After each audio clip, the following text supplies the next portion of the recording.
Salute Booktube, welcome to my channel. Thank you for being here. It's a beautiful spring day. For those who don't know, I'm based in the United Arab Emirates, a small country in the Middle East that's very much under attack. It's a beautiful spring day. This is usually amazing beach weather. It's the peak of tourist season. Uh, People from all over the world come and visit here for some R&R. Um, but that has been savagely destroyed by a war-mongering party in both Israel and the United States who have insisted that there was a threat to all of us, that the Islamic Republic of Iran is a threat to all of us. Although the Republic of Iran signed a peace, well, not a peace treaty, but they signed an agreement with the United States under the Obama administration in which they would allow inspectors to come and inspect their nuclear facilities. This agreement was agreed with by the Islamic Republic of Iran, as well as by the United States, as well as by the UK and France and Germany and Russia and China. It was called multilateralism. This existed before the appearance of Trump. But Donald Trump in his first administration abrogated this treaty because that's what Americans do. They make agreements and then they break their agreements, right? I mean, isn't the President of the United States a reflection of the country? But anyway, I'm not, it's not personal against the American people. It's just your government.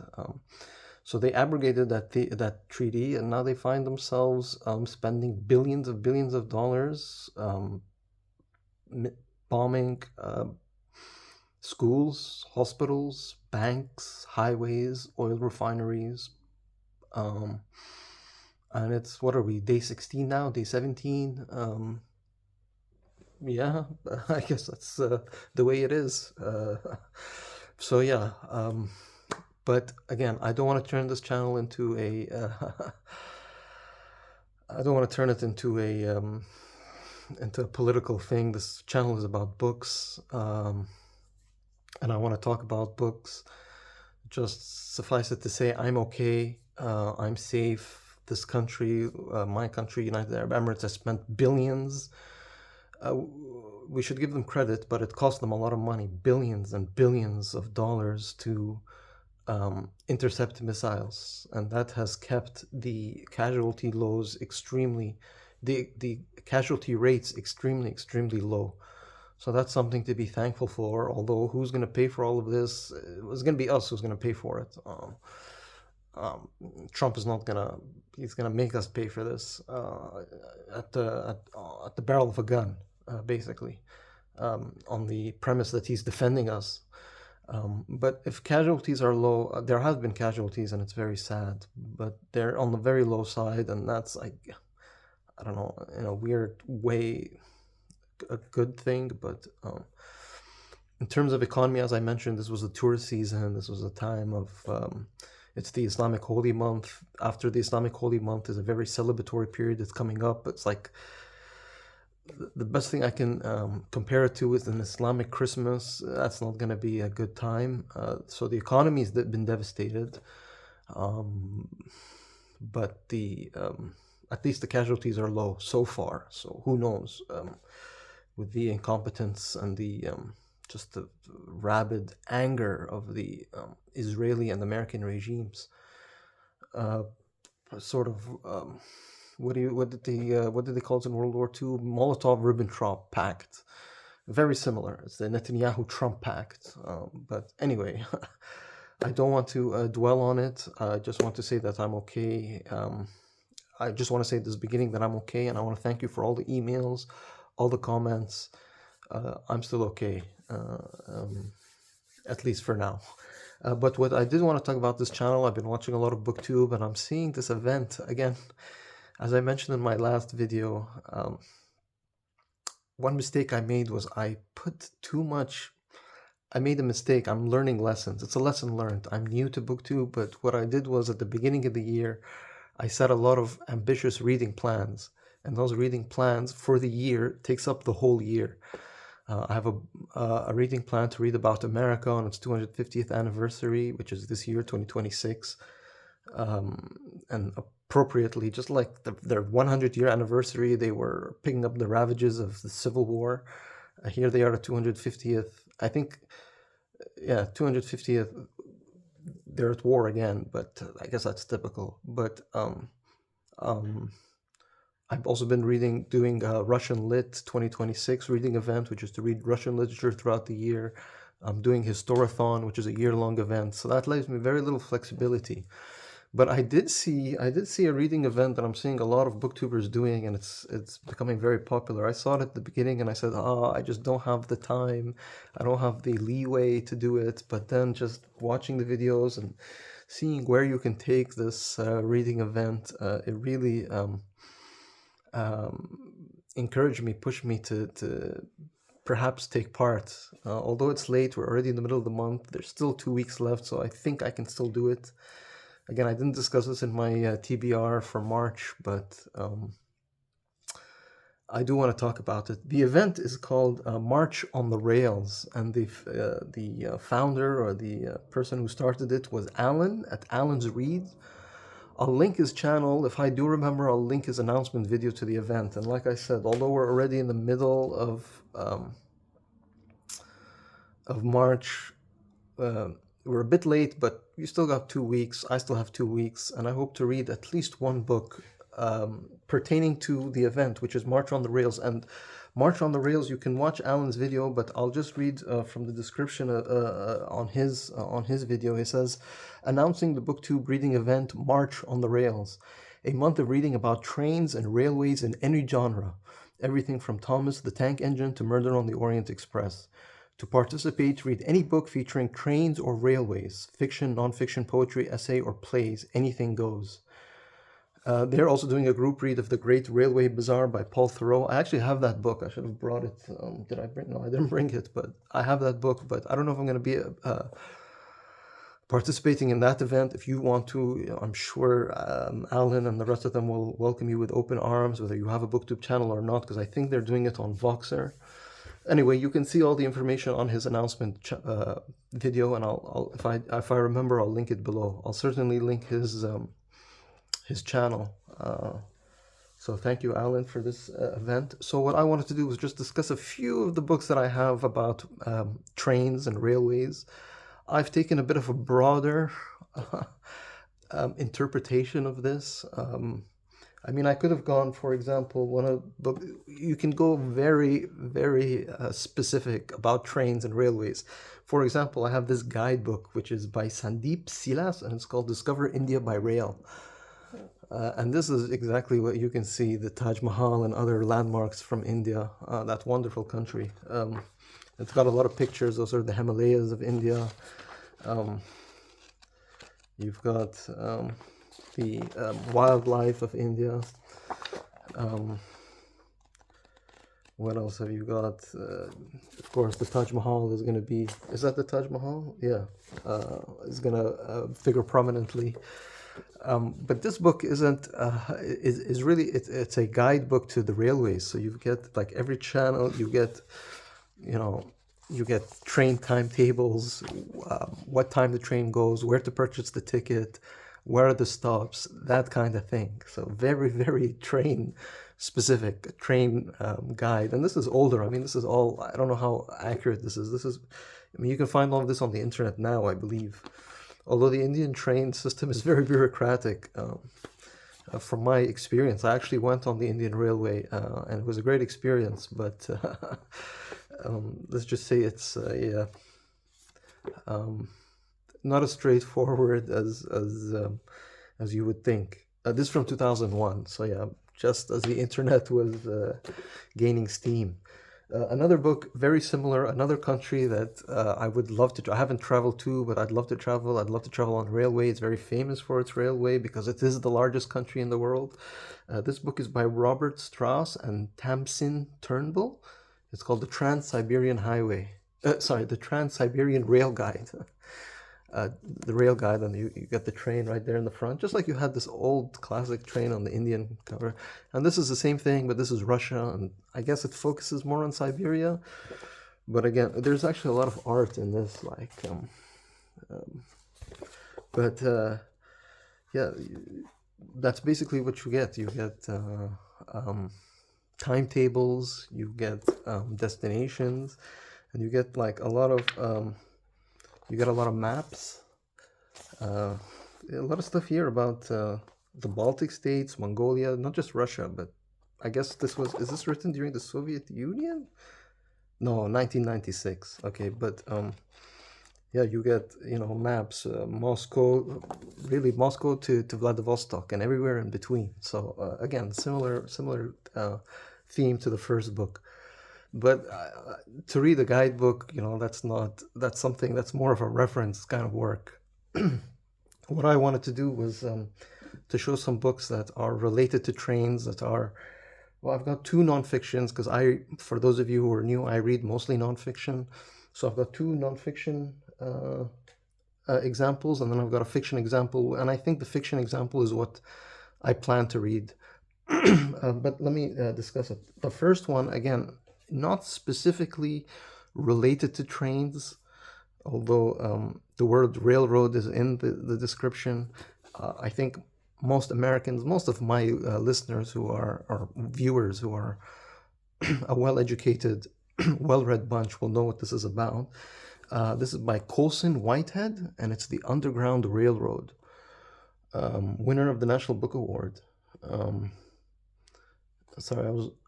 winner of the Pulitzer Prize for fiction. Oh, this is fiction. Okay, I thought this was nonfiction. For fiction in 2017.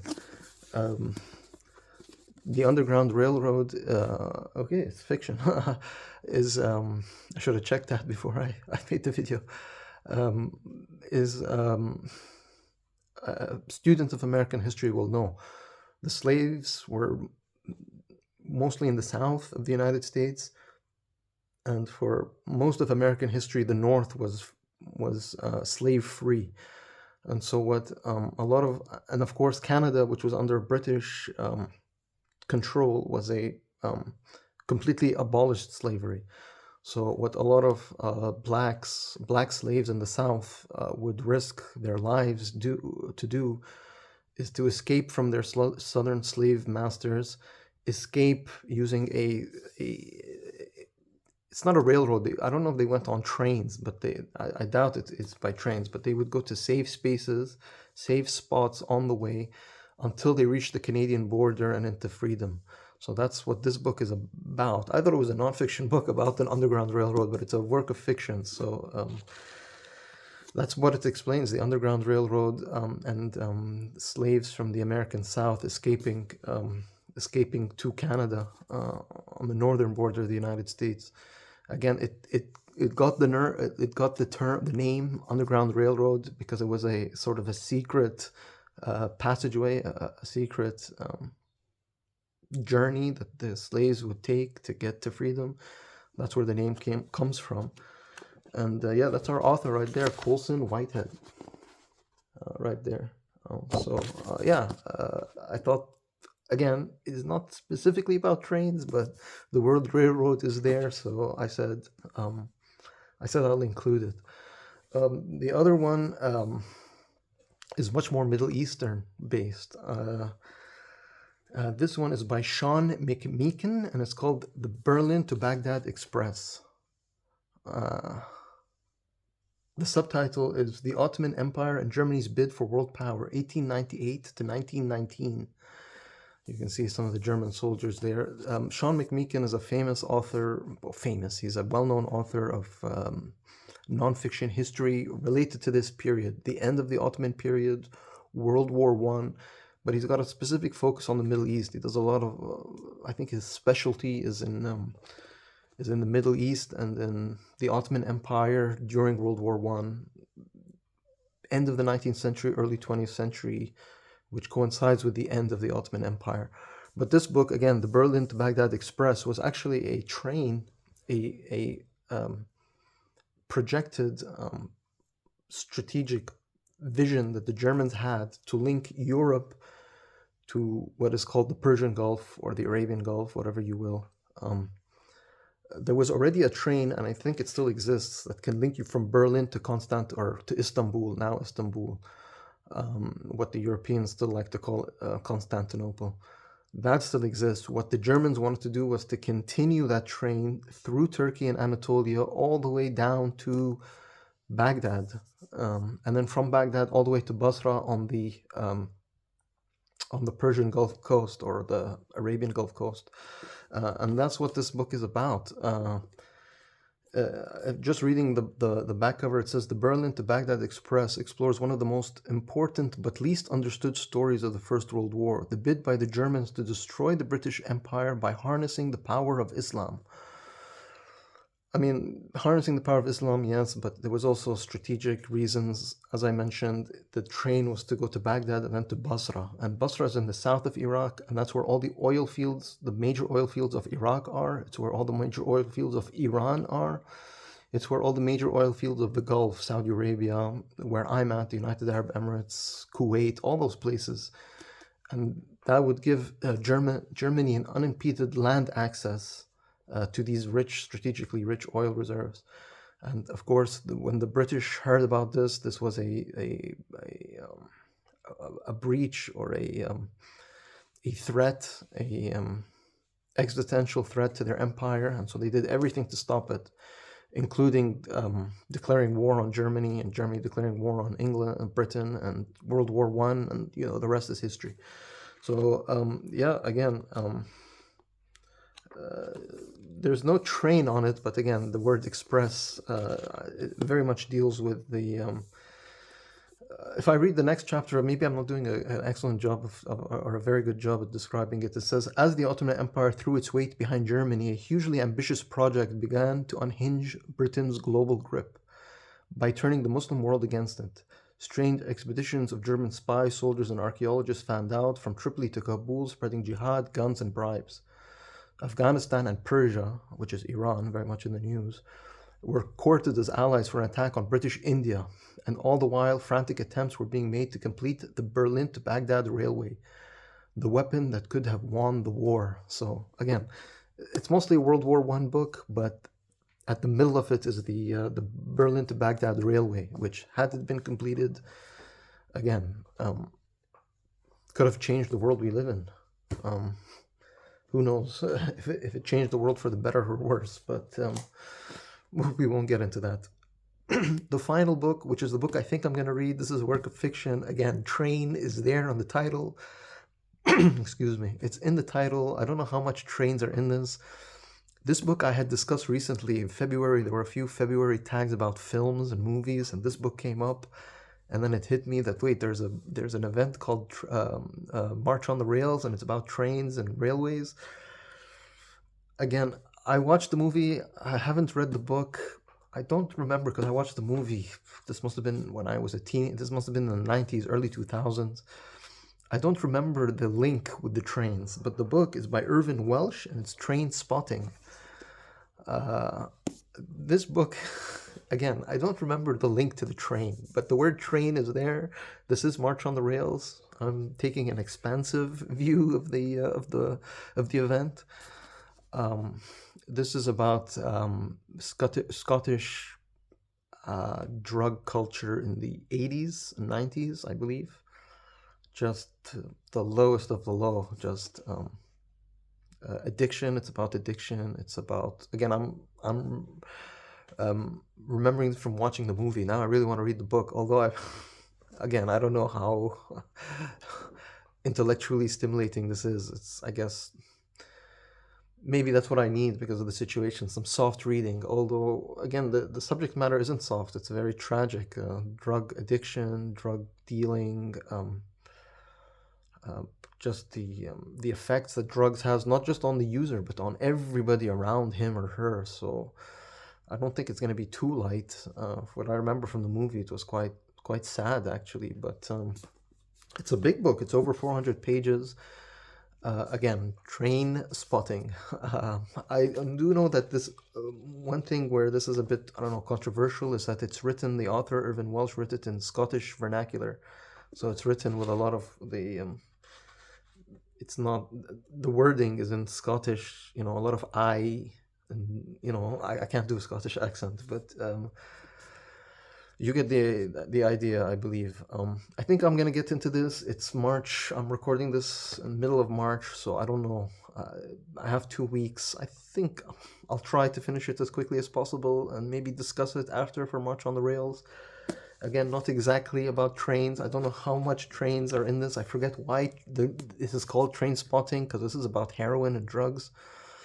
But hey, hey, for me it counts. So I'm gonna take it as a bit of original thinking on my part, if I may say so. But anyway, Booktube, I need to go back into shelter because who knows what's gonna happen. Everything is fine. I'm safe. Everything is good. Thank you again for all the well wishes and the beautiful, wonderful comments and emails. Check Alan. I'll link. I'll try to link to his announcement video. I should. I think that's only fair. And thank you so much, Booktube. Salute.